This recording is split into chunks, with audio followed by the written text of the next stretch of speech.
Sudden గా ఎందుకు ఇలా బర్స్ట్ అవుట్ అయ్యానో నాకే తెలీదు. స్కెచ్లో ఉన్న అమ్మాయి ఎవరో తెలుసుకోలేకపోయాననే కోపం అంతా అభి మీద చూపించాను.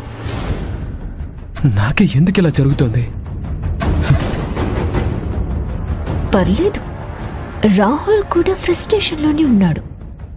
నేననుకున్నట్టుగా వీళ్ళిద్దరి మధ్య డిస్టర్బెన్స్ తీసుకొచ్చాను. ఇక ఈ డిస్టర్బెన్స్ కాస్త డిస్టర్బ్ గా మారి పెళ్ళాగిపోవడమే తరువాయి. అలా అయ్యే వరకు ఈ ఐరేంద్రి ఊరుకోదు.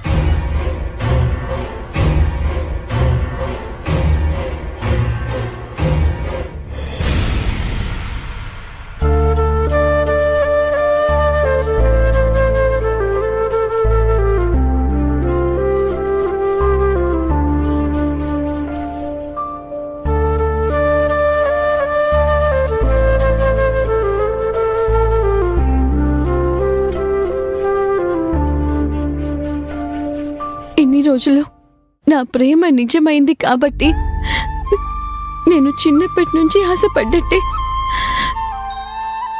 నువ్వే నాకు భర్త కాబోతున్నావని ఎంతో సంతోషపడ్డాను రాహుల్ బాబు. మీకు నా ఆశల రూపం గురించి చెప్పి మన చిన్ననాటి స్నేహం గురించి గుర్తు చేయాలి అనుకున్నాను. కానీ నీకసలు నా మీద ఎలాంటి ఇష్టం లేదని తెలిసిపోయాక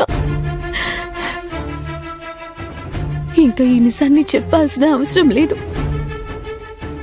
ఇక మీదట నేనిక్కడ ఉండాల్సిన అవసరం కూడా లేదు. నేనిప్పుడే అత్తయ్యతో కాదు ఆంటీతో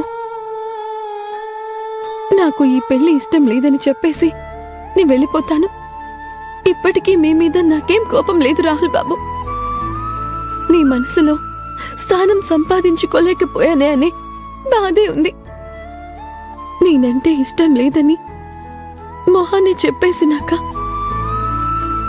ఇంకా ఈ పెళ్లి వైపు అడుగు వేయటంలో అర్థం లేదు.